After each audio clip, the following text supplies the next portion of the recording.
just a heads up, your voice is bottoming out.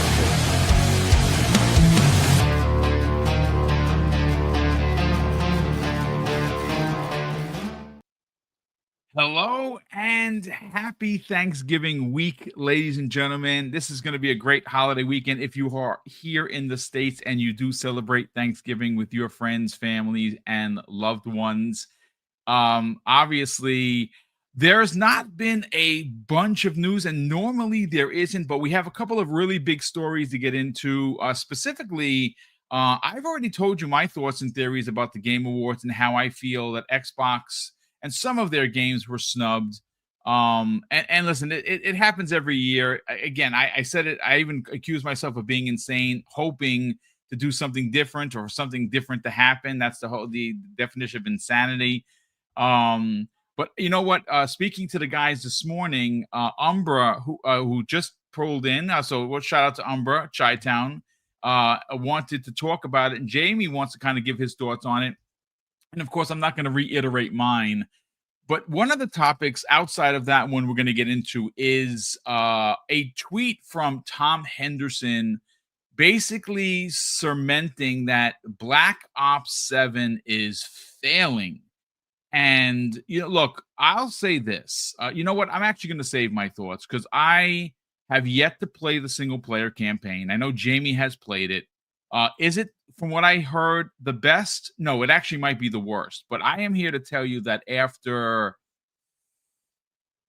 38 hours and a prestige, I prestiged one time. I'm on my way to my second prestige as we speak on the multiplayer. Outside of a couple of gripes with the gear, like some of the gear, I just find it to be like okay. I like some of the gear from 6 better, but I am having a blast, and those maps are phenomenally done. And of course, on December 4th, we're getting I think 7 new maps, which is insane, and it's going to start season 1. So I'm totally stoked for that. But it's not just Tom Henderson. Again, this is not throwing Tom under the bus. Like, I don't know him personally, but I still think that he is a pretty damn good journalist. He put out a post. It's his opinion. I disagree. Again, I have some thoughts and theories as to this. We've seen this act before for games media and the games community. And I think ultimately what it comes down to is this is because it's Xbox owned this. Because if this was just an Activision thing, no one would be talking about this. But Jamie Moran, welcome, kind sir. How are you feeling? Hey man, happy to be here. Yeah, it's been a good week for gaming. Played some Call of Duty. Silent Hill 2 remakes finally on Xbox, and that game is terrifying. It is. But outside of that, yeah, it's been good times. Yeah, well, honestly, Silent Hill 2, and for people that don't know, sorry, what were you saying? No, yeah, you were saying about Silent Hill 2.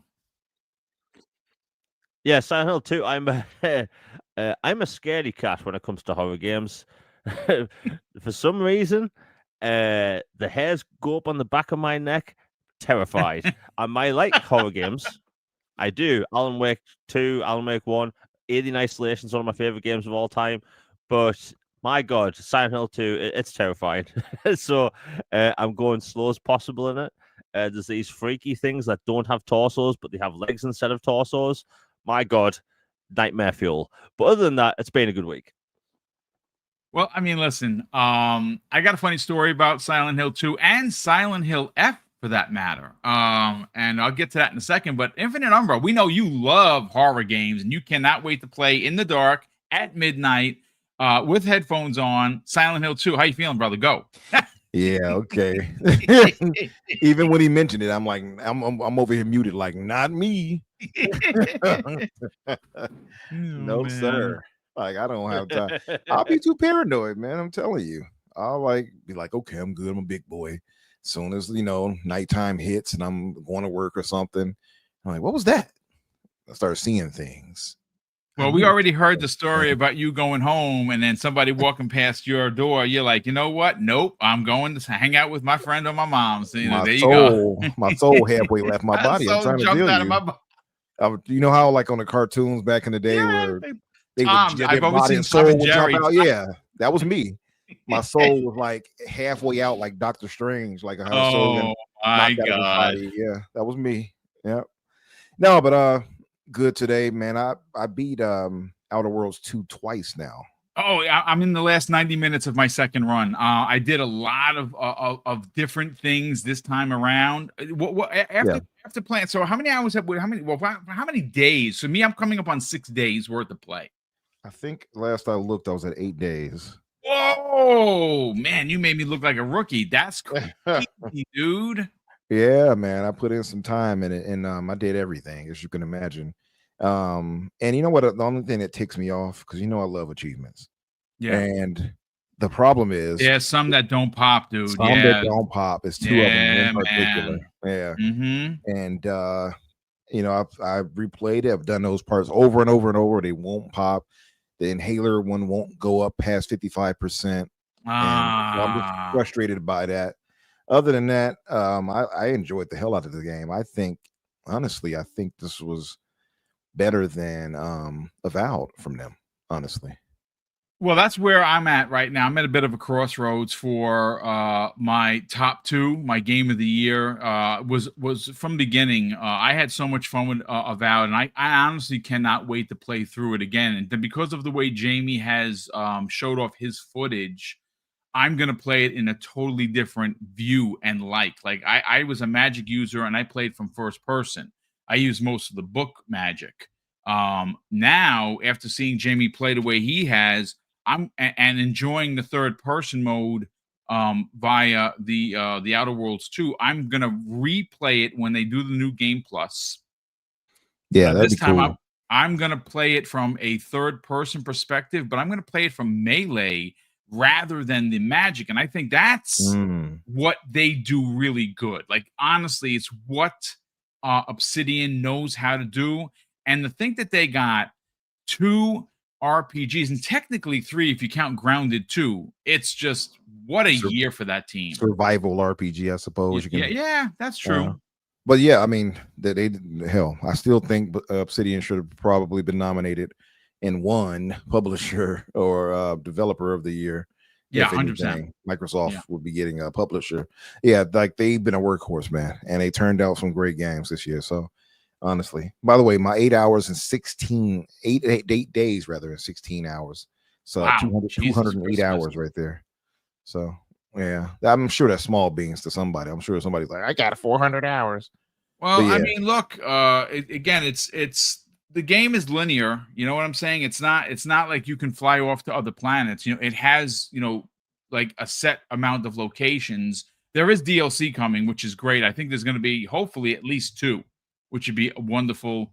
I know that I know that they have put 3 on a bit of on a back foot because I think they're working on 2 or 3 projects like right now. And we don't know what those projects are, but I don't know what the sales of this thing was, but a lot of people played it, enjoyed it. It's been nominated in the RPG of the year slot, which I think, again, ultimately, I think that, Expedition 33 is going to really sweep. I really do. I don't see them losing to anybody. I just think that their story is amazing, but the fact that it got nominated is a big deal because it deserves it. It's a phenomenal RPG. And again, whether you played it through PC, PlayStation, or through Xbox and then through Game Pass, it's a game that it shouldn't be missed, especially if you are a fan of the original and you remember, because a lot of people don't, New Vegas. This has a very one-to-one New Vegas feel to it, which is what I really like. That's one of my favorite Fallouts for sure. But yeah, gentlemen, they got the gunplay really well. Oh, dude, yes. Yeah. It's funny. There's again, it's reported, so I'm not making this up, folks. But apparently, they visited 343, well, now Halo Studios, for some tips on when they were developing this game. I don't know for sure, but they could have reached out to them to help with the gunplay because the gunplay in Halo Infinite is phenomenal. And it doesn't feel 1-to-1, but it's close, and it's really good. Yeah, Halo Infinite play is just top notch. Yeah, 100%. But listen, gentlemen, chat. Let's get into the first topic now. Again, This is a bit of a rehash. If you've already heard my thoughts and theories, my speculation, what I think should have gotten nods and they didn't from the Game Awards. This is something that happens every year. They can't get it. Listen, on their best day, they're never going to get it right because somebody is going to have a game that they really liked that wasn't there. But talking with the guys in the in the green room and through our personal DMs over this morning, Umbra brings up a great point. He hasn't given his thoughts and theories into what happened with the Game Awards. And Jamie, of course, is going to, obviously chime in. But Umbra, because you brought up the topic, I want to hand the mic over to you first. Look, I have said this many, many times before, and you can clip me or you can go back and rewatch any of the hundreds of shows we've done. I personally do not have an issue with Jeff Keighley at all. I have given him his flowers as someone that I believe has elevated the gaming space as a whole to make it more mainstream when it comes to these shows. Now, look, I'm not a boob, ladies and gentlemen. I understand he doesn't do this out of the kindness of his heart. He's a businessman. But I also remember that when the Game Awards was on TNT, on cable, and nobody watched it, right? So to see the Game Awards go from there, right, to where it is now, he's done a lot of heavy lifting. Now, granted, let's be clear, if it were me and I had his stature, I had his position, I would be a fan of a particular whatever, but I would also incorporate being a diplomat. Like you can be a fan of Xbox and not be a bot.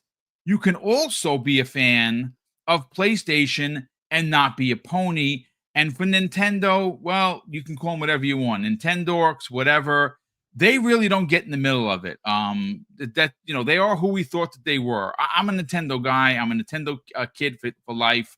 And right, wrong, or indifferent, I love Nintendo, even when they do stupid shit. But the thing about Jeff is that he does things that gets him in trouble with the community. Now, I'm sure he doesn't give a flying shit what Mr. Boomstick thinks or says of him. And I don't have any real ill will. I told you that from the beginning. I'm disappointed that someone in his position that holds such a powerful position in gaming would not take the better first step to not console war, because he does. He does things, and he does it in a way where he can easily, so there's that plausible deniability shit that goes on. Well, I'm not a fan of that. Be who you are and just come out with it. But again, the Game Awards is something I very much enjoy. Yes, I enjoy it for the trailers like everybody. But to be honest with you, as someone who will never make a game, as someone who may not ever be in a booth to record lines for a game or learn the behind the scenes to what makes these things, these magic things, so incredible for us, that takes hundreds, if not thousands of hours per year of our lives, I have to tip my cap to the actual awards. Now, when they're done right and you get a team up there and they're shocked and they're surprised by their win and you can see the emotion, I live for that stuff. And maybe you don't. And maybe because I'm getting goosebumps and I'm a big nerd, and that's fine. But I like the awards when they are done correctly. This awards show does things correct, and it does a lot of things wrong. And unfortunately, Umbra, like many times before it does seem, and I'm not being facetious, I'm not being finger pointy or even console war-y, ladies and gentlemen, I'm being straight up just a fan. When you have two games that get 19 nominations, two, and I'm not saying they're not worthy of some of the nominations. I'm not suggesting that at all. I think Death Stranding 2 is another Kojima triumph. He listened to a lot of the fan base's complaints. He added more Metal Gear-esqueness to it. And, of course, Ghost of Yotai whether you like the protagonist or you don't. I think that I would have preferred to further Jin's story because I didn't play the DLC, so I don't know how that ended. I platinumed the game and I was okay with it. But I'm sure, and I'm going to buy the game myself, it's going to be an incredible experience. The game is stunning to look at, and Sucker Punch knows how to make a good game. They just really do.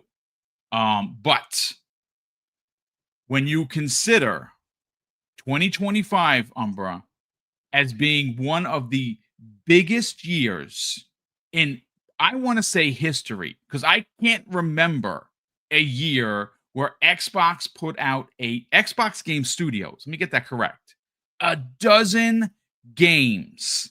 Now, of course, not every one of those games is for you. Not every game is for every gamer, folks. I should get a t-shirt made up that says that. But the truth of the matter is that I kind of, in my mind, just sit back in my chair as both a content creator and a gamer and say, my God, what more does Xbox need to do? Ladies and gentlemen, take it away, Umbra. Let's get your thoughts on the Game Awards, the nominations, and any other stuff that comes to mind. Well, as far as the Game Awards themselves, I mean, you got a bunch of categories. Some of them I do not care about whatsoever, like the VR, AR. It's like, whatever. That means nothing to me. Apparently, I was watching 108 Dragon, shout out to Lemon, this past Saturday. And Good man. Yeah. He was pointing out that Deadpool had made it, and Deadpool was just released like November 8, like 18th. Yeah, it just got in there. Yeah. Yeah. Mm-hmm. So it seems like they don't even take it too serious. It's like VR is like, oh, well, got to throw something in there. Let's throw it in there. So I don't know. VR means nothing to me. The best esports team and athlete and game, esport, anything with esports, kudos to those teams. I just don't have any interest in it. Content creator of the year, most likely Kai Cenat. Most anticipated, obviously, Grand Theft Auto 6. What else? So then it comes to other stuff. So we got like Best RPG, which has Expedition 33 in it, Avowed. So Microsoft did get nominated. They also has Outer Worlds 2 in it. So they're in both. You got Kingdom Come Deliverance and then Monster Hunter Wilds. And what else did they have? Best ongoing. They have best indie, best debut indie game. So I think looking at it, I can see probably Expedition 33 going away with maybe about 6 or 7 awards, much like they did at the Golden Joysticks. I am still in the camp of Game of the Year being Expedition 33, but it does have some stiff competition, Bonanza, as I told you all, I loved it. 9 out of 10 for me for Donkey Kong Bonanza. I hadn't played Death Stranding 2 yet. My brother platinum that, man. Yeah, I loved part 1. So, I mean, not part 1. I'm sorry. I need to get on that. But Hades 2, I haven't played, but I bought it, and I loved part 1 of that. So, and that ended up getting like a 95. So, like, it's clearly wowing people. Silk Song, played that, loved it. I can see why this will be nominated. And then you got Kingdom Come Deliverance 2, which I haven't played, but I have heard many say that it felt close to a masterpiece. So it's 2 games I think I still need to try out. Well, 3. Hades 2 will be soon enough, and I can get a better idea of what I think should win.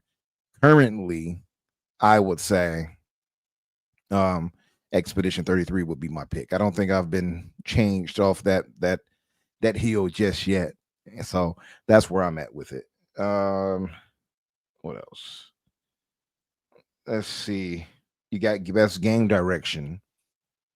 And I think, and so this is awarded for outstanding creative vision and innovation in game design and direction. They could have a bit of trouble there, to be fair. And I see Split Fiction is there. Split Fiction actually probably makes the most sense for that when it comes to game that direction. I would agree, because that game is so unique and so like it makes your brain go like, wow, like almost every level. For sure. Now they got best narrative, and I think Expedition 33 is right back in the ranks as possibly getting it. I've heard Death Stranding 2's narrative is pretty good. Although Kojima, he's kind of all over the place how he tells his story. It's very unique, but oftentimes like what? Like what's going on?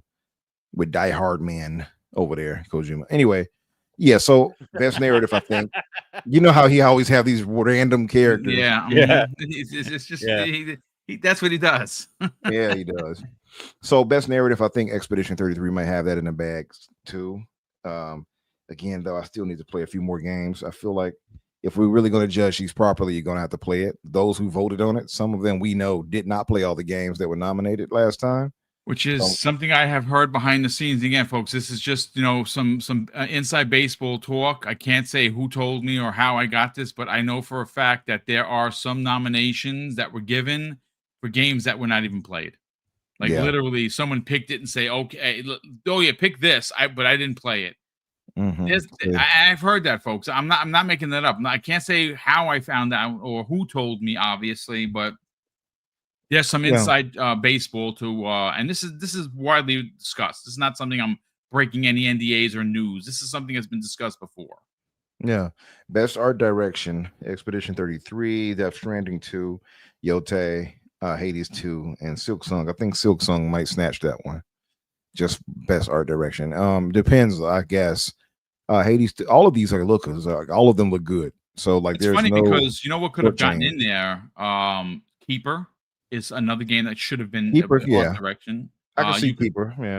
Yeah. South of Midnight. Whether you listen, the game is not perfect, but like the music is just incredibly authentic. The design it's a claymation that you don't see normally in gaming. It's like a stop motion.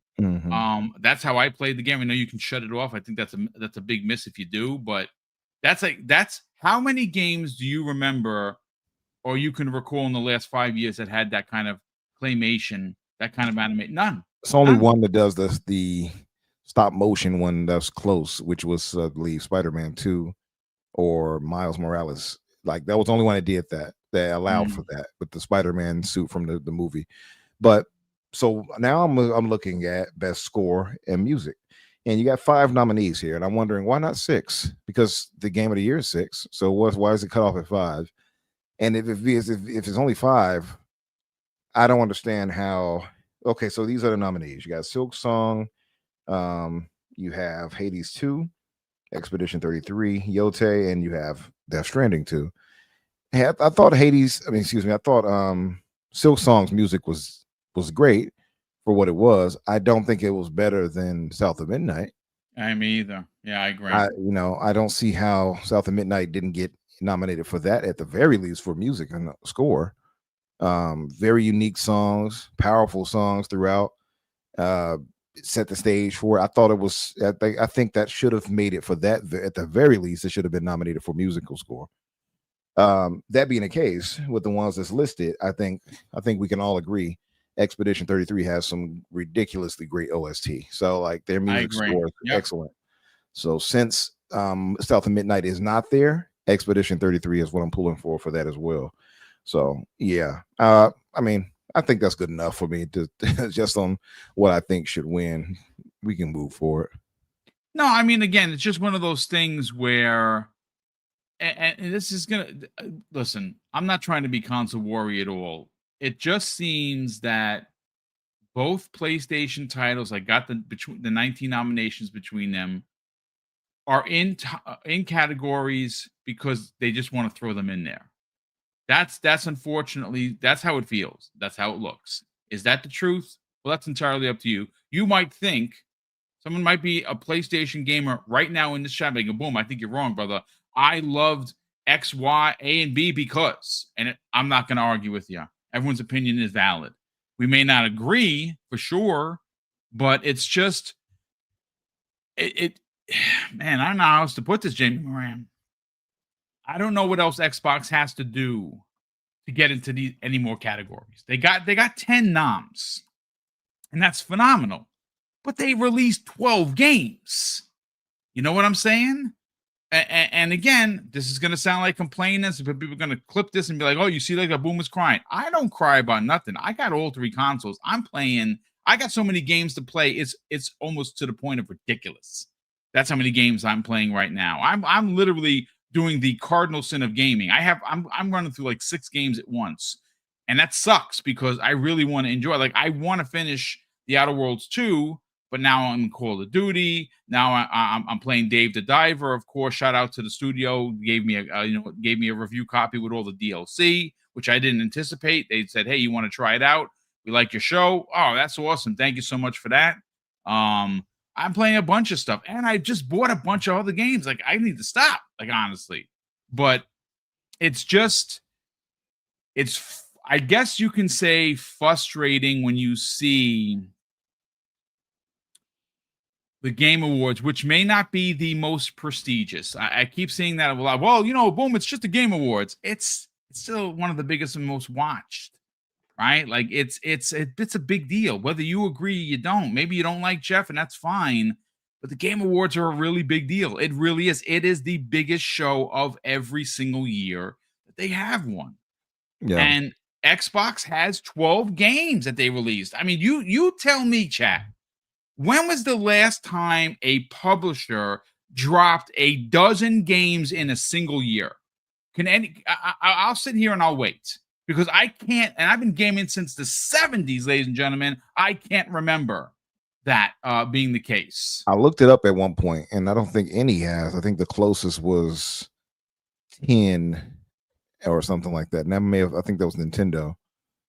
And that wouldn't surprise me because Nintendo, they crank out games, and their games are really good.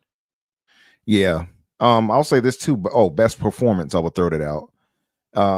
Best performance, they got Ben Starr as Verso, Charlie Cox is you got Erica Ishii, you have Jennifer English, you have Konatsu Kato, and you have Troy Baker, who was phenomenal as Indiana Jones. Indiana. Yeah, he sounded like Harrison. Like, if he doesn't win that, that's gonna be a travesty. I'm gonna be honest. Now he's it's a tough one though, because all of these are like top notch. Charlie Cox for Expedition was really good. I don't know what the female for Ghost of Yota, because I didn't play it. I've only seen video, and that's not enough to judge. I'm sure it was phenomenal. Everyone that's there deserves it. It's not like, someone got a pity vote or something stupid like that. No, it's not that at all. I would probably go with Ben Starr. Though really, I think he was phenomenal as Verso. Okay. Like, his Verso, especially once you get to the more emotional bits and at the end, super emotional. I believe Verso was a real character. Like, I believe he was a real person.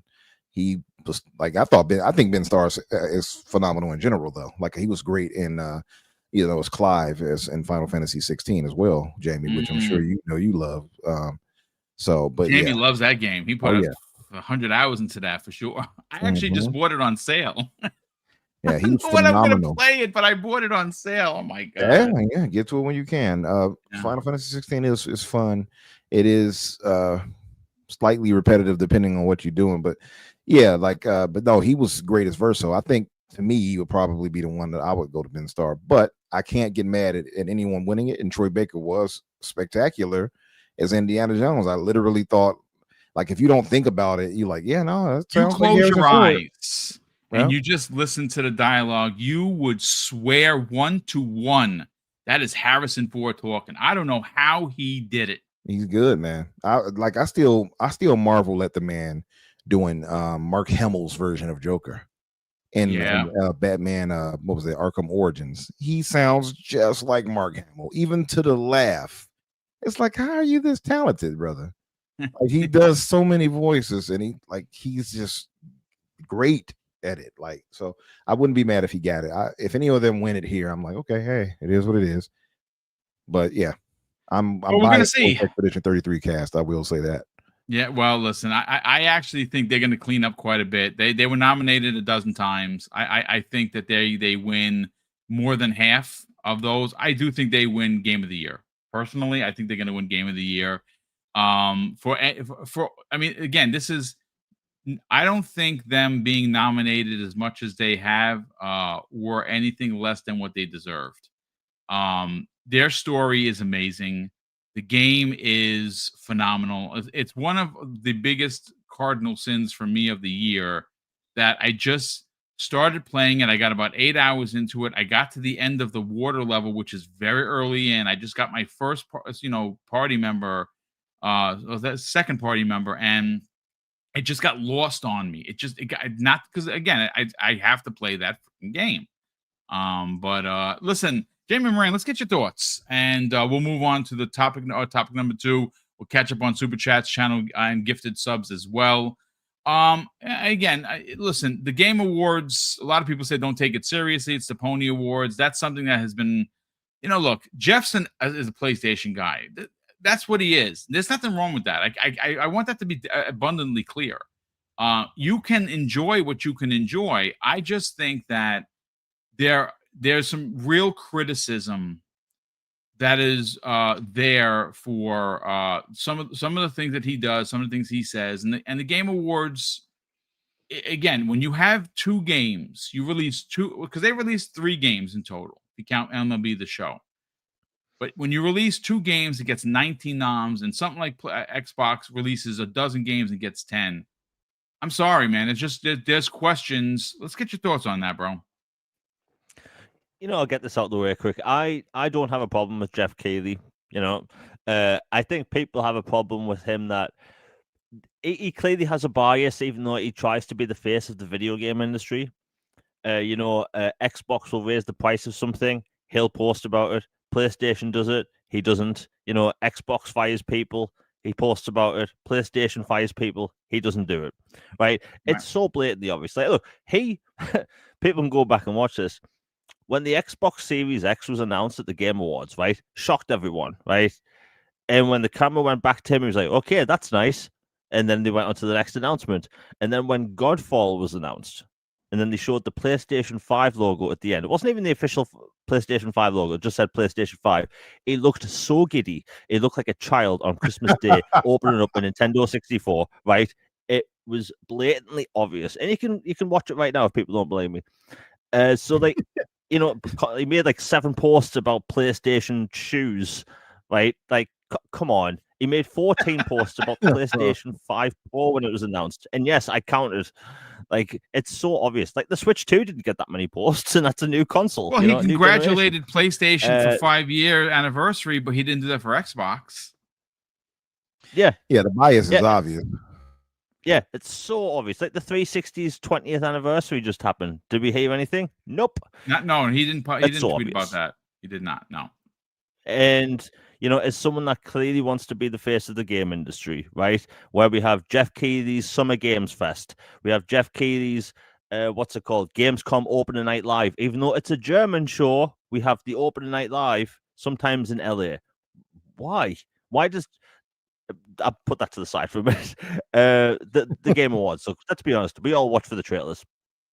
Like, everyone watches for the trailers. People talk about the Game Awards like it's the most prestigious Game Awards. If something wins Game of the Year there, it is definitive Game of the Year. And I don't think that way. I think that it's just another award show. It's basically if IGN did their award show just, on a stage with trailers. That's all it is. We're going to see some cringy adverts. We're going to see some Muppets. I guarantee we're going to see at least one Muppet that isn't Jeff Keighley on stage talking about some jokes in the game industry, right? We're going to have some celebrity on stage that doesn't play games. They're going to make some joke about microtransactions that one of their friends told them when they were drunk one night at a bar, right? That's what's going to happen, right? It happens every year. And it's a glorified sales fest, right? They advertise Steam sales like 40 times during the show. It's a 3-hour award ceremony. It's sometimes longer than the Oscars. My God in heaven, what are we doing? But like, even some of the awards don't make sense, right? They're game awards, right? And there's awards for games. There's awards for people playing characters in games. And there's awards for certain categories of games, like best soundtrack and all that stuff. But the esports game stuff doesn't make sense. So best esports game makes sense. Best esports coach, best esports team. These are dudes that play games. Why the hell are these people getting an award, right? That doesn't make sense. So to me, like best content creator of the year, again, why is that at the Game Awards? Right, that just sits wrong with me. Like there's the Streamer Awards that is specifically for content creators. But anyway, Some of the nominations don't even make sense. Like South of Midnight. How is that not How is that not up for best original score? I Yes, personally I think know. Expedition 33 should win, but the fact it's not even nominated, it's not nominated for best art design. Same with Keeper, right? Just some of them don't make sense. And I guarantee you this, right? It is now November 25th, 2025. I'm putting this down. Grand Theft Auto 6 technically misses the cutoff date for next year's Game Awards. I guarantee you they're going to shift the date specifically for Grand Theft Auto. Of course they And it's are. going to win everything next year. Yep. But I think Expedition 33 is going to win basically everything it's nominated for. I think one or two people should win best voice actor or best actor, and that should be Charlie Cox or Troy Baker. Troy Baker is Harrison Ford. My God, right? Crazy. He is Harrison Ford. And the part that makes him more like Harrison Ford than people think, right? And most people won't realize this, that when you're doing an impersonation of someone, you already have existing material to try and copy them, right? Like if I've had a certain amount to drink, I can sound a lot like Christopher Walken. I will not do the impression here, but I'm not drunk. But like I can sound like Christopher Walken if I want to, right? But I can only say specific things like Christopher Walken said. Now, Troy Baker went through that entire game, new lines, everything, sounding exactly like Harrison Ford. Even when he has to say lines in different languages, so when he's speaking Egyptian, he sounds like Harrison Ford. That's the most impressive part of that, like his acting ability. So, like, if we ever get any Indiana Jones animated TV shows or anything like that, they have to call up Troy Baker immediately. But like best game of the year, Expedition 33. Best multiplayer game, Ark Raiders, without a shadow of a doubt. Like Ark Raiders is so addictive, my God, and I don't even like multiplayer. Right? I think a lot of the nominations are fair. I think there's some that are kind of BS. Look, if you look at how many awards there are, a small fraction of them are actually given out on stage, right? I know people want me to do the Christopher Walken impression.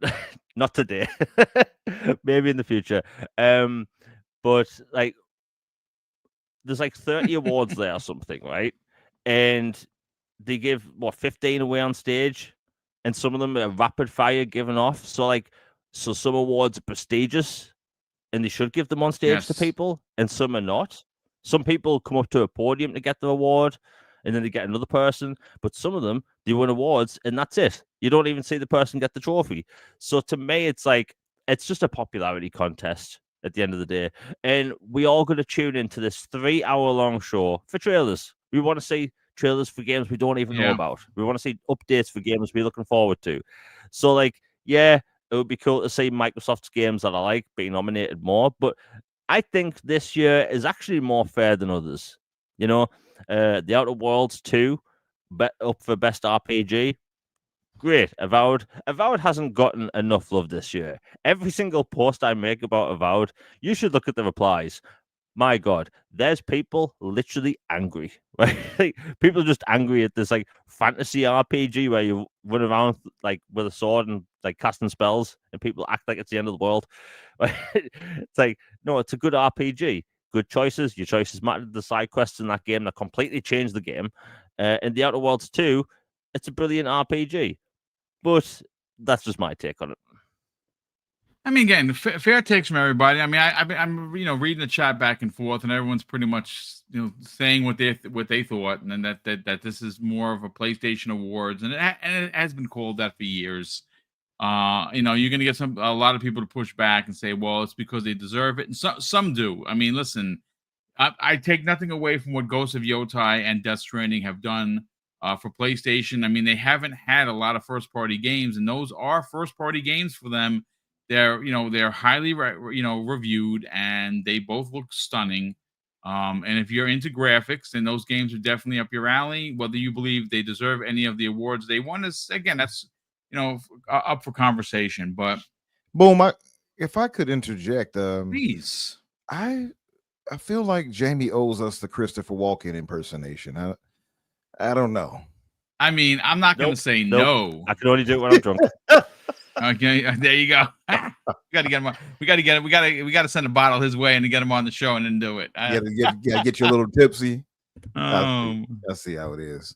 I mean, he got an easy one you could do when he's on SNL, and he's like, "Fellas, we need more cowbell."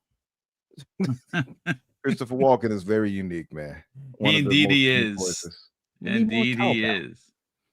Yeah, but yeah, I would have loved to have heard your Christopher Walken, man. You got to get you drunk first. All right. Yeah.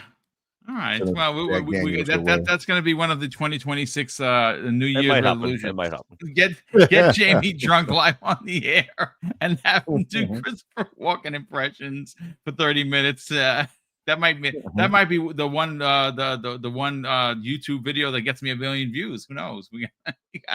That might do the trick. Oh man, but listen, you know what, gentlemen? Let me catch up on super chats. We got a channel member chat here from Smokey, who's been a channel member for 56 months. That is insane, Smokey. Thank you so much for the very generous support. He says the Keeleys are not a serious award show. There are plenty of videos out there explaining how unserious it is. It's a world premiere showcase. I mean, I'm not going to fight you on that. I think you're onto something. I think that if you were to poll, and I probably should have did a poll. Again, it's too late now. We're already moving on to the next. But I probably should have put up a poll that simply asks, "What do you watch the Game Awards for?" And you'd probably get 95% of the populace saying, "I watch it for the awards," and or I watch it for the trailers, and that low 5%. I watched it for the awards as well. I mean, we all watch it for the trailers, but I really do like seeing the teams win. I just like seeing their excitement, because when you make games, ladies and gentlemen, you know what you do? You put your head down, you make your game, you have to hit certain guidelines, you're hoping that you don't get delays, things get done, your game comes out. You get angry people on the internet yelling at you. You get people criticizing your game, and then you do this shit all over again. And it's just, I personally would not want to make games. I went to school with my brother when I was very early in, I think I had 2 years on the job. I'm like, I can be a cop and go to school. No, you can't. It's impossible. And I just realized that, after getting my classes set up and, how I was going to work in a day and, go to school at night, I realized I didn't want to learn what went into making the soup. I just wanted to enjoy the soup. So that's why I stopped. Mm-hmm. But yeah, thanks so much, Smokey, for the crazy support, brother. We super appreciate it. Great question all around. Great statement, I should say. We have Brett Bingham in the chat. Drops a very generous $5 super chat. Brett goes on to say, crazy how 2 months ago, and I saw it, folks, because he sent it to me firsthand, I created a PowerPoint, and now all of the announcements / leaks support the vision of Xbox and its future. The future is bright. Yeah, I actually was talking to Brett. He put up this incredible theory and PowerPoint presentation. He sent it to me. I read through it. Pretty crazy stuff. And you know something? I don't know whether or not they need to give this man royalties, but they what he wrote, they're doing, and I thought it was brilliant. So shout out to Brett Bingham. Nino Vestek, our generous friend, who is a beast in Black Ops 7. Got a chance to play with him a couple of nights with Will, the Broke Boy Insider.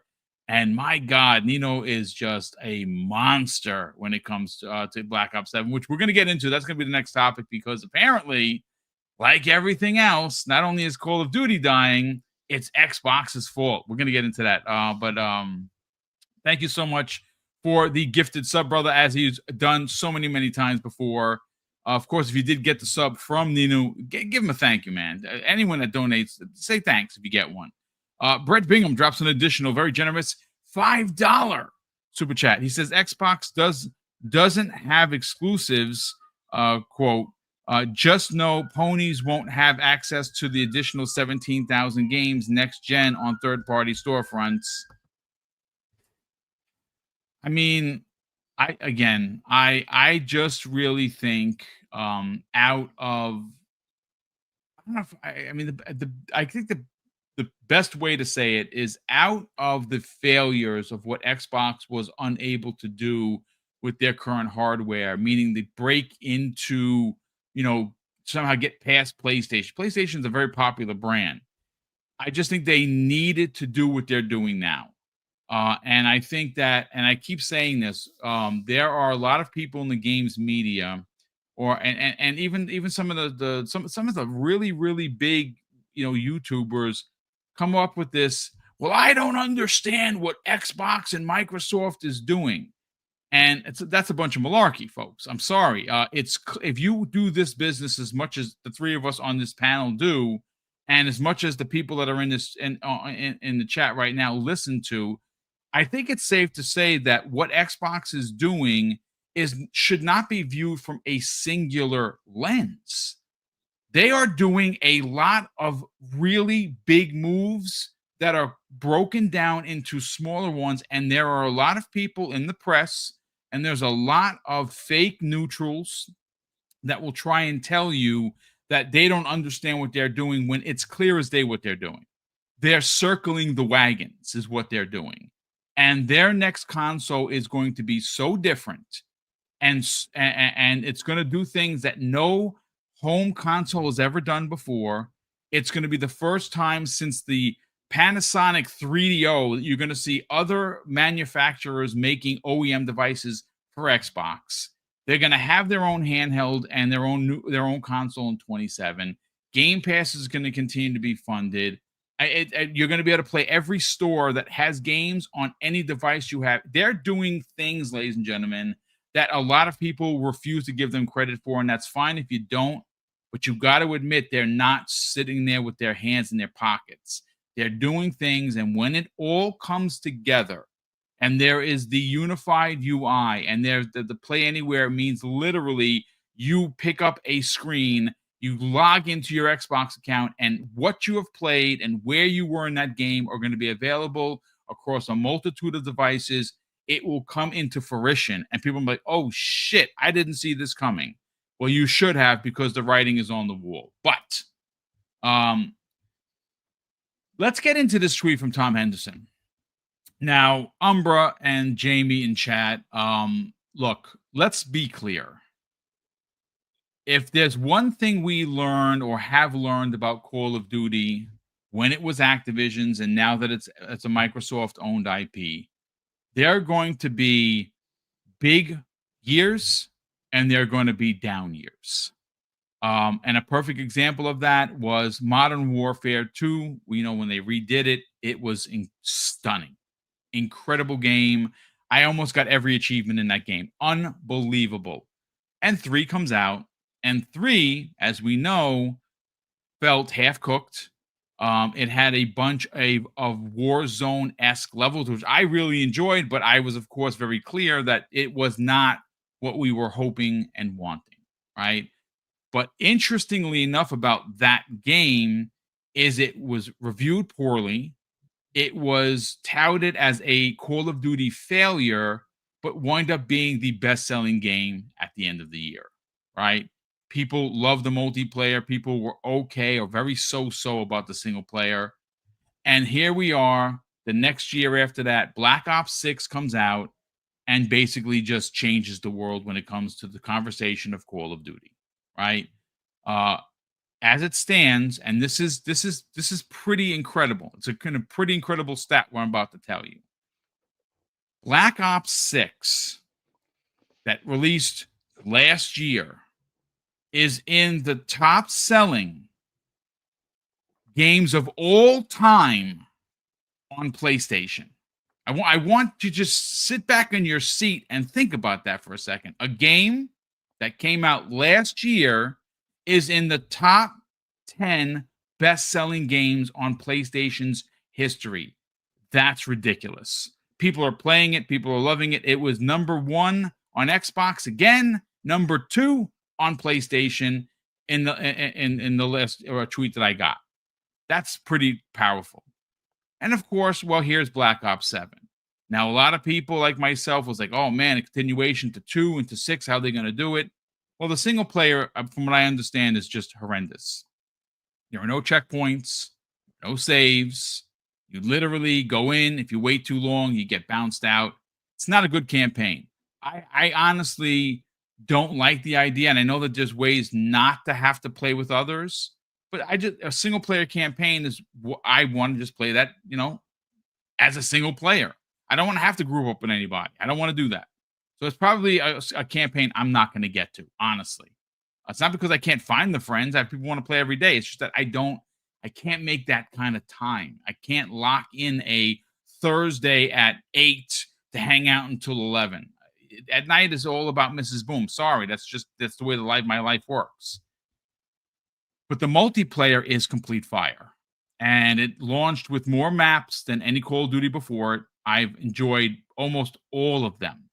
Now, some of the gear, I could take or leave. I'm okay with it. I liked the gear better in 6, but I found the gear that I'm consistently using, and I continue to use it.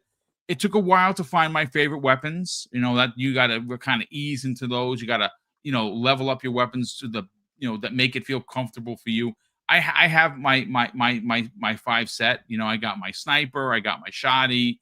I picked what I want. It works. It took a while to get there, but I prestiged once already, and I'm gonna max out prestige on this for sure. But Tom Henderson, along with many others, and it's not just this is not a witch hunt for Tom. This is his opinion, folks. I disagree, and we'll know more towards the end of the year on how well this thing sold. Battlefield is selling well. It's one of the best-selling games of the year.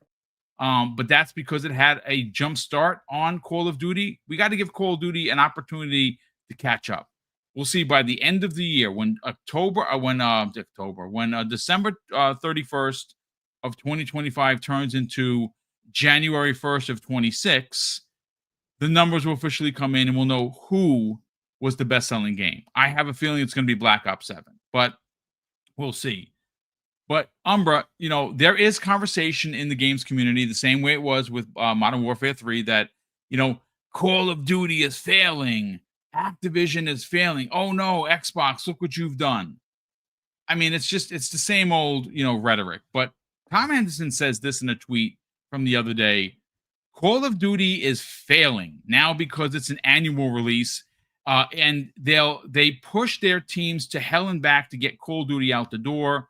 I don't think they can change that until there's several consecutive bad years, but Call of Duty really needs a break, in my opinion, for players and for devs. I disagree. I think that they have enough teams working on this.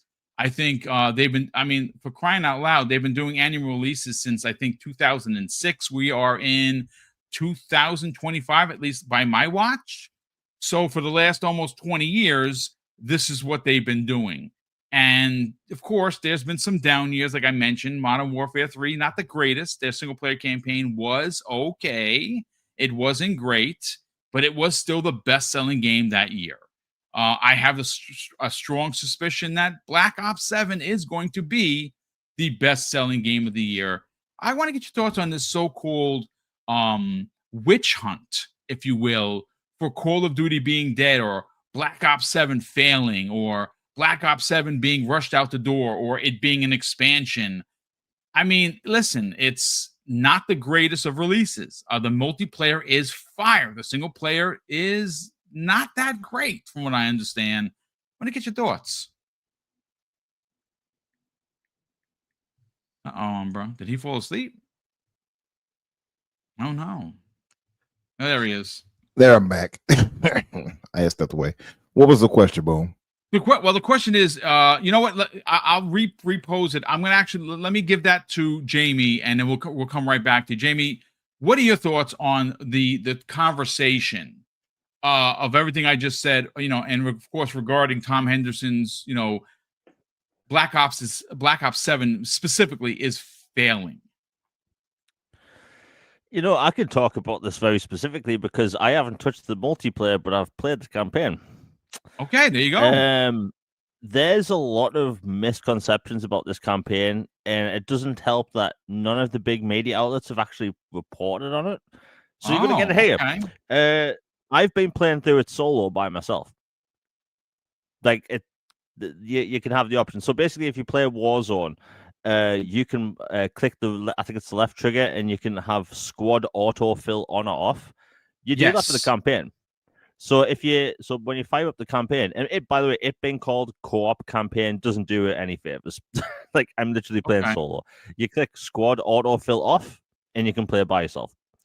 And that's literally it. None of the big media outlets are posting about it. They're just saying it's online only, and the whole no checkpoint thing. So typically in a Call of Duty campaign, when you die, you reload to the previous checkpoint. Now, all that happens is you respawn. That's it. Oh. Yeah, so all the commotion people made up for like a week and a half, making it seem like you can't play it like a regular campaign. No, you can. It's just you respawn. You don't reload any checkpoints. Now, do I think the campaign being an online thing, the way it is, it's a bit annoying. And by the way, you can play the campaign in third person, which is pretty fun. You could I play it saw like that, Ghost dude. That's Recon. pretty cool. I didn't even know that. That's awesome. Yeah, I've been playing that campaign like it's a Ghost Recon game. It's great. A lot of people acting like it's the worst game ever. It's like, no, come on, right? Call of Duty Vanguard launched basically broken, right? Modern Warfare 3 had a campaign so short you could watch Titanic and it would be longer, right? You know, like, I put it this. The campaign for Modern Warfare 3 is about 3 hours long, depending on whether you walk everywhere. There's a mission, a whole chapter in that game where you literally have to walk from point A to point B. You talk to someone, and that's it, right? It's literally filler for an already short campaign. Wow. And look, I think Call of Duty, they have some really good years, they have some negative years, and it's always been like that. To make it seem like now it's a problem, I feel like that this is what it seems like. If people are saying it's now a problem that Call of Duty is a yearly game, they haven't been paying attention to Call of Duty long term. This has There you always go. been the case with Call of Duty, right? Look at Black Ops, right? Call of Duty Black Ops, in my opinion, it's my favorite Call of Duty of all time. I love the multiplayer, campaign, zombies, all of it, right? Perfect package. But when Modern Warfare 3 came out, the original Modern Warfare 3, even though it was a huge hit, a lot of people were disappointed with it, especially where I live, right? So, like, it has its ups and downs. And then you have Black Ops 2. Black Ops 2 was absolutely huge. And then it went down again. It's always been this. Hell, Black Ops 4 didn't even have a campaign, right? And nobody talks about that Call of Duty now. And we don't even really know how well it sold. But now it's a problem. And I feel like it's been exacerbated, the whole situation, when it comes to Xbox and Call of Duty now, because Battlefield didn't crap the bed for once. Battlefield, as a fan of Battlefield, let me tell you, if you're a Battlefield fan, you've had a long 10 years, right? Long 10 years, because every Battlefield that's came out since 4 has had problems. Battlefield 4, broken at launch. Campaign wouldn't save. Loadouts wouldn't save. Network issues, network connectivity, all across the board. Absolutely terrible. It took them a year to put that in a semi-working state. Then you have Call of Duty Hardline. Nobody really played it for longer than 3 weeks. You have Battlefield 1. Beautiful game, but after a month, the whole game turned into just people using sniper rifles. It didn't get the support it needed. Then you have Battlefield 5. Didn't get the support it needed, right? And then you have Battlefield 2042. Wow, we have 120 players. It's going to blow people's minds. By the way, it's going to be boring. The maps are terrible. They're too big. You're walking half a mile sometimes before you see another player. And then boom, headshot, respawn a mile away, right? Terrible, terrible games. And now finally, they have a shining beacon of hope. Battlefield 6, right? Yep. It's actually decent, right? And then what did they do? People are like, okay, this is going to be the next best thing. Let's crap all of Call of Duty. Did I say Call of Duty Hardline? I meant Battlefield Hardline. 40 and slip. But like, Battlefield finally has a good game out, right? And now this is the gamer mentality, right? You can't like one thing without hating on another. So like Battlefield finally gets a good game. Finally. And now let's take all of our energy and hate on Call of Duty. I've played many Call of Duty games, and people acting like this is the worst one. I'm sorry. They're out of their actual minds, right? Black Yeah. Ops 7 is popular to hate right now because it gets clicks. Look at all of the big Call of Duty Black Ops videos. They're all hating on the same campaign clips. Some people have said this is the worst campaign ever, and they haven't even played it. Is it the best campaign? Hell no. But people need to stop acting like it's like Call of Duty is now a problem. By the way, and I've noticed this with some journalists, not all, I'm not saying Tom Henderson or Tom Warren or whatever. I'm saying that isn't it funny how when Microsoft buys something, people start blaming those games? Thank right? you, sir. The Thank you very much. right? You literally said what I was thinking. Let's look at Bethesda. Different situation, but I'll use this as an example. Bethesda's RPGs have had the same format for 2 decades. And the one game that broke the camel's back was Starfield. The game that was, just exclusive to Xbox. People hated it. So all of a sudden it was okay. We have to hate the one Bethesda RPG that is exclusive to Xbox. Okay. And like it's just it's popular to hate on Microsoft stuff, right? Like look, the Steam machine was announced, right? And what was everything everyone was saying straight away? They weren't talking about how they were looking forward to this. They weren't talking about Half-Life 3 being a thing. They were talking about, oh, this is going to be the end of Xbox's next generation console. Like every single topic, no matter what, has to be made about Xbox. Everything, right? Battlefield, they finally have a good game. And this is great. Battlefield fans actually have a good game to play. But people are using that as ammo to make Call of Duty look worse than it is. Call of Duty is not perfect. It hasn't never been perfect. It's always had issues. It's either been zombies, multiplayer, or campaign. But now, because one other game is good and that fan base is like happier now, that we have to hate on Call of Duty. And I haven't touched the Black Ops 7 multiplayer yet. I did play the beta. It's good, dude. But like, I honestly prefer Black Ops 6's multiplayer. But that's because I took a year. I love 6 is phenomenal. Yeah, I took a year to basically refine how that game plays. And Black Ops 6 to me, and Warzone is like crack to me. But that the controls in that game is phenomenal. So like I've just put off the multiplayer, but the campaign, it's fun. Again, if people want to play it, click squad autofill off, put it in third person, and boom, you got a Ghost Recon game. Like it's a fun game. But yeah, the people acting like it's like Call of Duty being a yearly franchise is now a problem. Yeah, they don't know what they're talking about. And by the way, I have to say this quickly. So Call of Duty Modern Warfare 3, the last one, that was originally going to be a premium expansion for Call of Duty Modern Warfare 2. Mm-hmm. But they made it into a $70 game because Bobby Kotick wanted that money, and then that's how it was, right? So if plans didn't change, we would have had an extra year, right? But the problem is now people are thinking, oh well, okay, let's say Call of Duty goes into a 2-year cycle. So we're going to be getting a premium expansion every year, which is going to be a short campaign. Okay. And people will complain that they are short campaigns, even though it's going to be a cheaper via an expansion. People are going to complain about Call of Duty no matter what, and they always have. Every single time we get a good Call of Duty, people enjoy it. And then months later, to a year later, people hate it. When I was talking about Black Ops 6 campaign the other day, I said I really enjoyed the Black Ops 6 campaign. People back then a year ago were saying that campaign was brilliant. And now, it's almost like revisionist history when it comes to Call of Duty. People like to hate on things that we liked a year ago, right? It's kind of the opposite of what happens with Halo. But like a year ago, everyone in the fandom seemed to really like Black Ops 6. But now people are hating on it because Black Ops 7 is popular to him, right? But yeah, Call of Duty being a yearly game, it's not a new problem. It's always been a problem, right? Like, until something changes with how Call of Duty is supported long term, it will never be a biannual game or whatever, right? No. But that's just my take.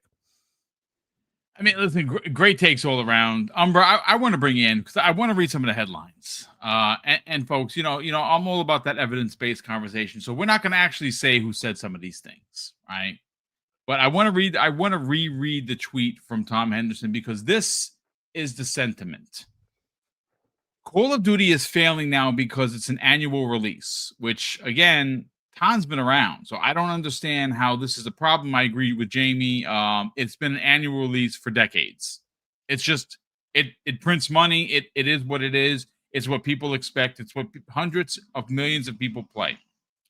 He says, Call of Duty is failing now because it's an annual release, and they push their teams into hell and back, get Call of Duty out the door. I don't think they'll change that until there's several consecutive bad years, but Call of Duty really does need a break, in my opinion, for players and devs. Now, again, I disagree, but here are some of the headlines.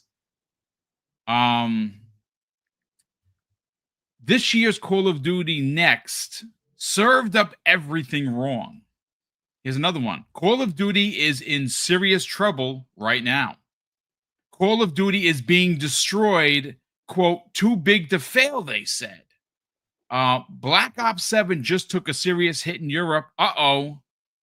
And players said no, and Activision has officially caved. I mean, I could keep going, folks. But you know what that's interesting that a lot of people don't talk about is there are two games that are not only has stolen the zeitgeist of multiplayer, but it's competition for Call of Duty. And that is, of course, Arc Raiders, which is really exploded on the scene, and Battlefield 6. Battlefield actually came out and worked. And everyone is playing it and enjoying it. And I knew that the minute Vince Zampella got his hands all over this, Umbra, that it was going to be another reshaping of the franchise that many people knew and loved from Battlefield 3 and 4, which is the last time any Battlefield game was good. Everything after that was up until 6 was just mediocre as best.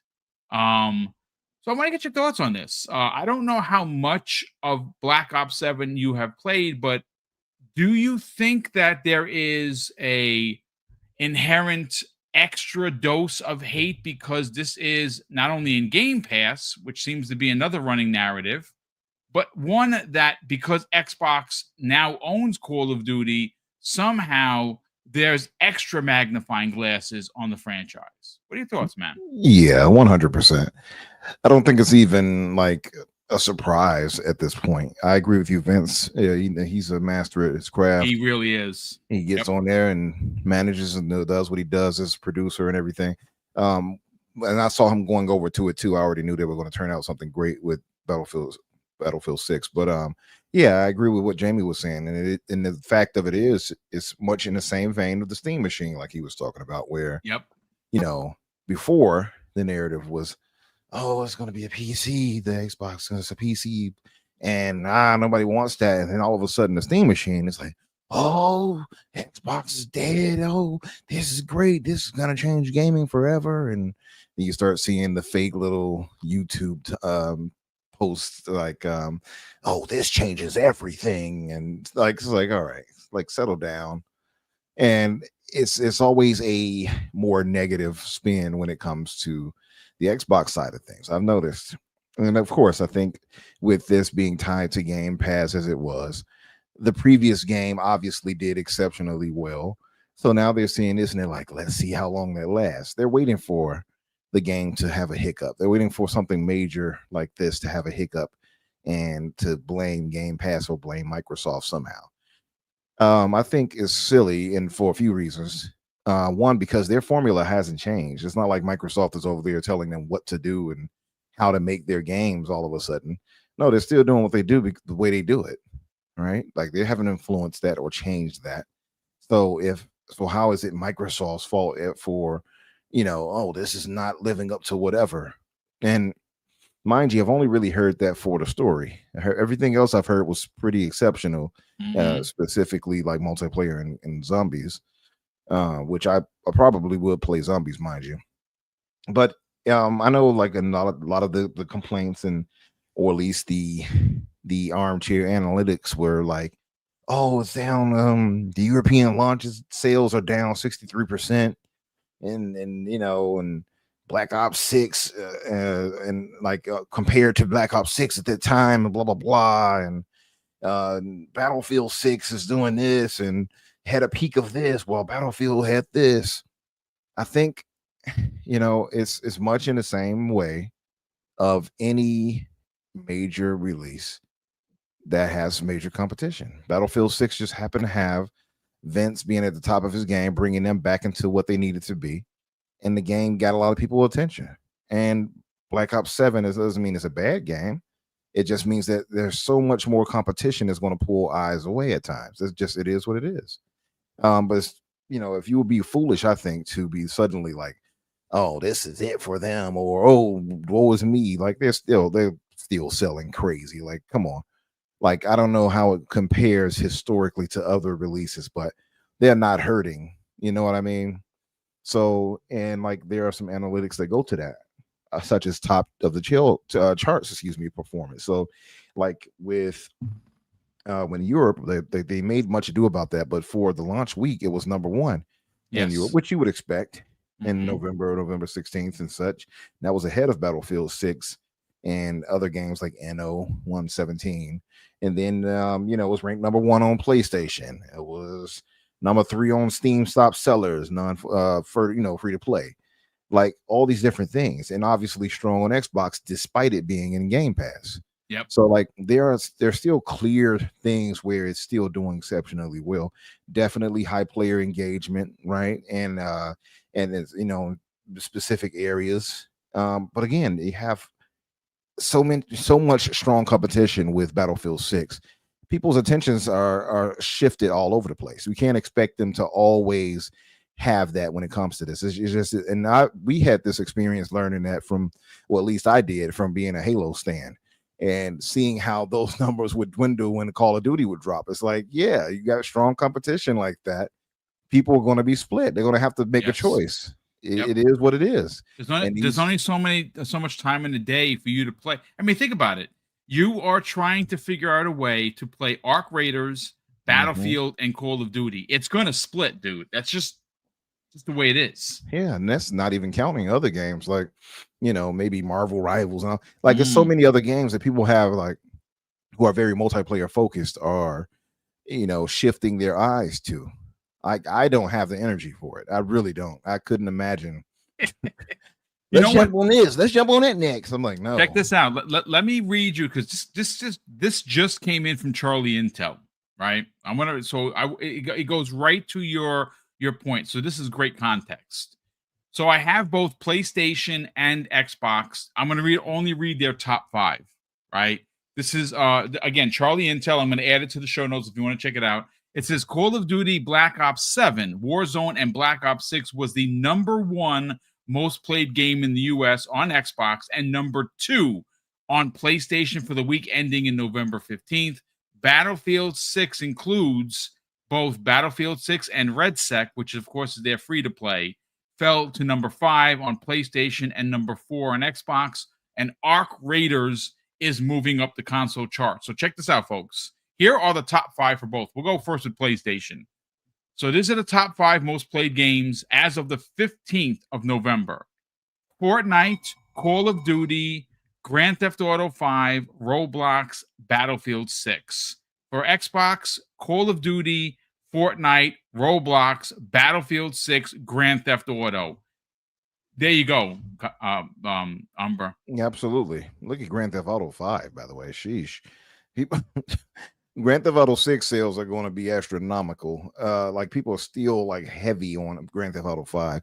But yeah, like all those competitions, I even think about Fortnite. Yeah, that's like, there's so many free to play or live service games or or shooters or whatever. So much, man, that's dividing attention. It's a heavy competition field out there, being honest. And like, you gotta have diehards in whatever game it's going to be. But the game is still clearly doing well, going off what you just read as well. Like, so I mean, those are like right from Charlie Intel. Yeah, like, and It's not even been out for long. Like it's just released not long ago. So it's like, let's wait a minute and get these sales right. So, but Give it an opportunity to breathe.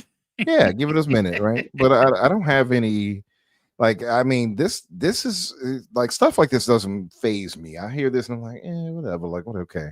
Yeah. Like, I'm not that invested in that, and I feel like they're always going to get their money, right? Unless they just catastrophically fail at like, they start catastrophically failing game release after game release. They're still going to have their base right there, and that's tens of millions potentially in sales for them, like going forward, like at least in the millions.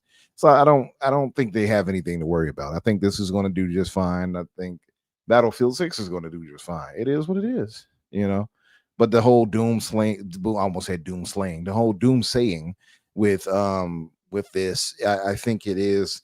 I think people will, like I said, have been looking for some way to kind of like poo-poo this and be like, see, I told you Game Pass caused cannibalization. Like, I think that's what they're looking for.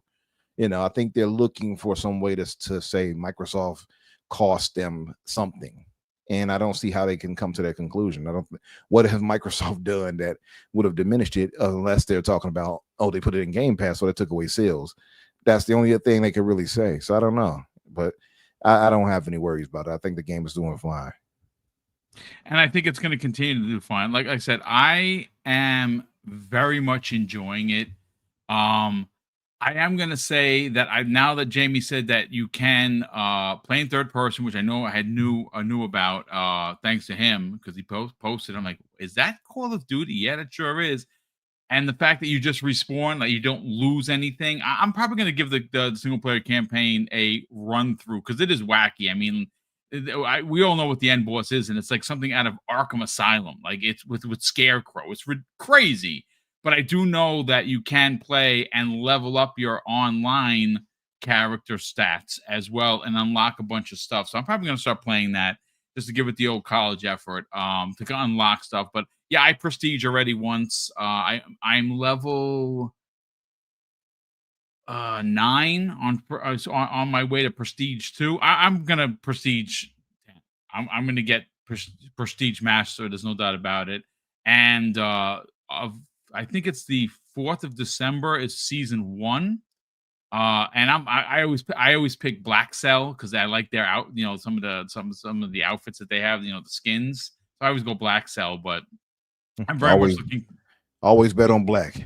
Yeah, well, that's what they say, and they're not wrong. They are not wrong. But look, gentlemen, let's see what we have here in regards to topics. Now look, it's already 19 after.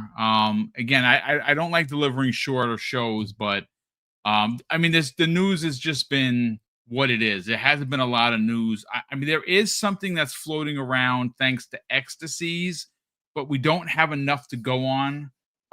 He posted earlier today that there is going to be a Xbox first party game shadow dropped into Xbox Game Pass. That is what he is reporting, but that's all he said. If I were a gambling kind of a guy, and if they actually hired me and paid, thank you, sir. Look, I'm sorry. I know, and I say this humbly. I know and have been told by certain people, which I will not say who told me this because it's personal conversations, that not only do they listen to the show, but people from Xbox listen to the show. And I got to tell you something, folks. I don't take any of that stuff lightly. It's why we normally don't curse.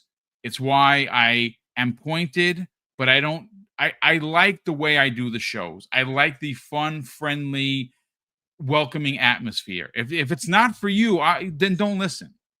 But that's what I like to present. And it's not because Xbox is listening. It's because I want to continue to have doors open for a channel that Mrs. Boom and I work super hard on. You know what I'm saying? Like, we really work and put the time in to give you guys and gals something to listen to that's fun, that isn't just hate driven. And we won't be that way. We'll quit the business before that happens. But it's one of those things where we will continue to do what we do, and hopefully you guys and gals hang around for it. But just kind of just circling the wagons here real quick, because we're gonna catch up on super chats. We'll get everyone out of here because I mean it's right before the holidays, and I got so much stuff to do. We have family coming in. It's gonna be busy like for everybody. Again, it's not breaking news, folks, but what Jamie was saying about Fallout 3, and I'm still waiting for the 6-figure offer from Microsoft to bring me in to actually help them with their marketing, which is at times just egregious. It really is. If I were working for Microsoft or Bethesda and I was given, hey, how do we do this? Well, let me see. Fallout 3 remake we know is real. We actually, it's real. How far they're in development, I couldn't tell you. We know the freaking game exists. The same way Oblivion Remaster exists. And the Game Awards is December 11th. If I'm Bethesda or if I'm Xbox, I am getting Todd Howard out on stage with his awesome brown leather jacket to talk about Bethesda, make it a segment, make it a 5-minute segment. Hey, listen, we know that you guys and gals really are excited for, the Starfield update. We have something coming up soon. We know you want to know about the Elder Scrolls. We're full in development with it. We'll have more to share next year. Throw that out there. But before I go, I got one thing. It's a big surprise. And they drop a trailer for Fallout 3 Remake. They do a side-by-side. It's at the Game Awards. Millions of people are watching. Millions of people are gonna go out and buy this thing, and it releases a week before what? Oh my God, I don't know. The Fallout Season 2 that is coming out on the 17th on Amazon. That's how I would do things. So maybe that's what he's referring to. If I had to bet, and I don't like to gamble, Jamie, I think you're onto something. I think that again, that would be the baker's dozen of 2025 for Xbox first-party games. Holy shit, that's crazy. But look, let me just catch up on Super Chats. We'll get everyone out of here.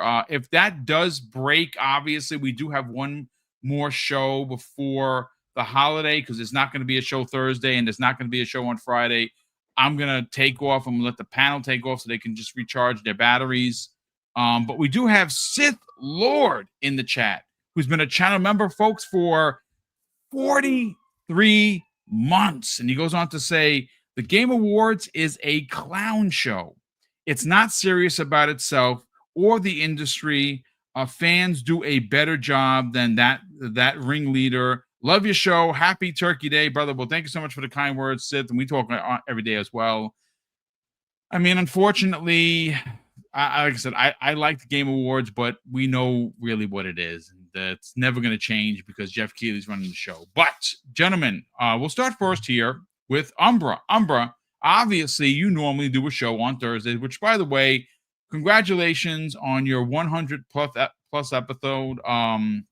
It was great to hang out with Rand and Paris and all the guys, including your new panel member, which I've never met before, Crusader. Again, congratulations on putting in the work. Thank you, You're sir. not going to be doing a show this week. Obviously, you guys are going to, take a break, enjoy yourself, celebrate with family. You'll be back next week, but we still can sell the brand of The Fix every Thursday, 8 p.m. Eastern Standard Time. Brother, tell everyone where they can subscribe, but more importantly, follow you on social media. Yes, sir. You guys can find me, of course, Infinite Umbra or Umbra Infinite on social media.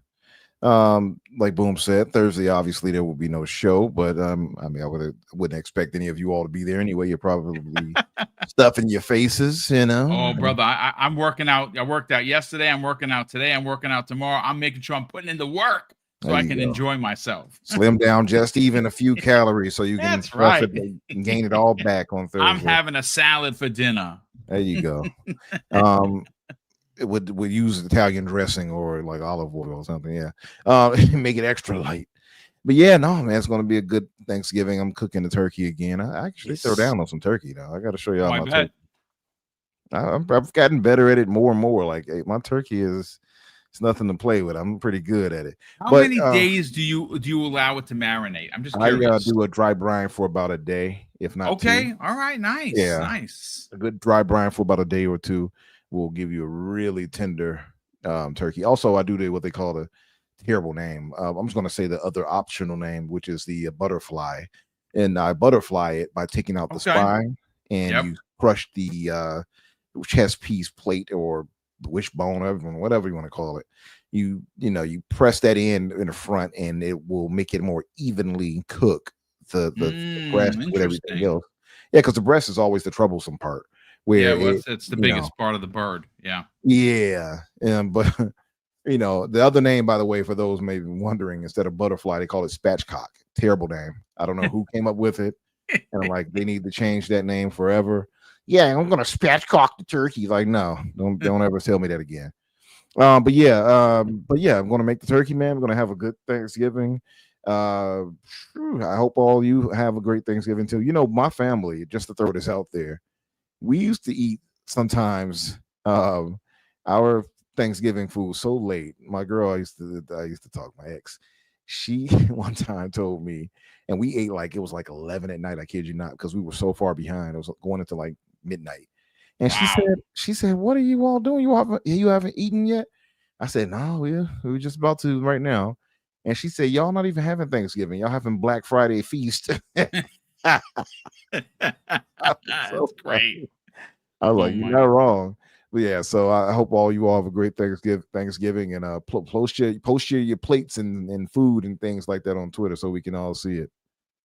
Well, Mrs. Boom came home yesterday. She marinates the turkey for 4 days. Oh man. Yeah, 4 days.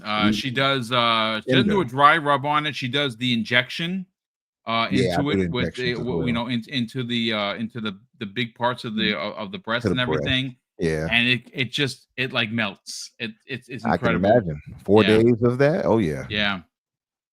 Man, I can imagine. There's got to be. My mouth is watering. I had some what did I have for lunch? Some raisins and crouton. Not croutons. Jesus Christ, that'd be something. You had some raisins and croutons. No, raisins and peanuts. Cashews, trail mix type stuff. Yeah. For again, I'm trying to keep up the protein because folks, when you turn 55. You got to work extra hard, man. It's not easy. So when you're young, you get that 6-pack and keep it. Let me just say that. But Jamie Moran, let's sell your brand, brother. Obviously, you and Logan Meyer will be back this evening at 6 p.m. Eastern Standard Time. I'm sure, and I don't know how you're going to do it because there has not been a lot of news, but I'm sure that you're going to have at least a dozen topics. Talk about it, brother. Where can people check out the All Things Xbox podcast with you and Logan each and every Tuesday? Talk about it, brother. Where can people subscribe to the Elusive Gamer YouTube channel? But more importantly, follow Jamie Moran on social media. Uh-oh. Yeah. Boom. Thanks, Boom. It's always a pleasure. So the Elusive Gamer is my YouTube channel. Okay, all right, there we go. Yeah, Jamie. He might be having like audio issues. He may be. Okay, sorry, it was button in and out there. So the Elusive Gamer is my YouTube channel. I exclusively cover Xbox. I try to talk about Mass Effect whenever I get the chance. All Things Xbox podcasting on 6 p.m. Eastern, and it's going to be a fun time. We have like 10 topics. It's going to be we're going to be talking about the Stellar Blade 2 situation, Fallout 3, all that stuff. That's nice. The Elusive Gamer YouTube channel, 6 p.m. Eastern. All Things Xbox podcast, and my Twitter is JamieManUK, where it's exclusively gaming and jokes. Yeah, you know what? I have I don't know whether you heard Jez Corden let the cat out of the bag about Fallout New Vegas getting a remake or remaster as well. I'll send you the link if you want to check that out and add that to the conversation of Fallout 3, because I think that's going to be big. And again, if they like money, they'll do it. But Jay Rambert, who's been a channel member for 12 months. So Jay, great to see you here, brother. Thank you so much for supporting the channel for over a year. He says, kind of hope Xbox boycotts the PlayStation Awards, but let's see what they do. You know what? Honestly, I used to think like that, but I think it's a mistake. I think that they could use Jeff Keighley the way Jeff uses them. And if, again, I'm not a marketing guy, folks. I don't have a degree. I have, maybe this is my botanist coming out, if you will. But if I were Xbox and you did have the first OEM, console coming out next year, and it's a rumor, folks, I would show that at the Game Awards. I would get everyone talking about it, and I would show a opening trailer to Gears of War E-Day. That's what I would do. I would show the console. Hey, we've teamed up with Asus. You're playing your handhelds, you're enjoying it. Well, check this out. And the same way that they showed the Series X in 2019 and then Hellblade 2, how I would do it is I would show off this partnered OEM device and then show the opening trailer, it running on this thing for Gears of War E-Day. That's what I would do. So I would use Jeff the way Jeff uses Xbox. And lastly, Gamer by Choice has gifted 1 Double Barrel Gaming membership. So, brother, thank you so much for that. Super appreciate you, donating that. And folks, if you did get that sub, thank this man and appreciate the consistent support. I mean, he's been a big supporter of the channel since inception. So, Gamer by Choice, thank you so much for that. But ladies and gentlemen, that's going to do it for us here. I hope that you enjoyed the show enough to hit the like button, potentially share this out on the socials. And of course, we'll be back tomorrow at 7 p.m. It's going to be myself, Kay Asante, Hargeet Chani. We might have a guest or two, and we're going to be doing the Xbox year in review. It's going to be about a 60 or 70 minute show. It's kind of just a bonus show, just to have something that's going to be fun. We're going to get your top 3 picks for Xbox Game Pass and what your favorite game of the year so far has been for Xbox. And we're going to kind of talk about what they did right and kind of some of the things that they did wrong, and maybe even kind of talk about what we expect for 2026. So if you're an Xbox fan and you want to get our thoughts on the year in review, tune in tomorrow, 7 p.m. Eastern Standard Time, as well as what we think might actually be happening in 26. It's going to be a fun conversation. And again, it's just a conversation that there's not a lot of news, and I figured we would do an original written topic to get everyone ready and excited for the holidays. And of course, that is tomorrow, 7 p.m. Eastern Standard Time. And of course, once again, a big thank you to all the super chats, channel member chats, gifted subs that continue to come in. And I'm going to close out the show with something, folks, that's incredibly important to me. Hopefully one day it'll be important to you. And that's something that my dad taught us when we were kids. And he would say, Craig, treat others how you want to be treated. And also, it doesn't cost anything to be nice. You live by those rules, son. I can guarantee you're going to have an awesome day. So take care, everyone. And we'll see you next week on the newest episode of the Xbox Factor Podcast.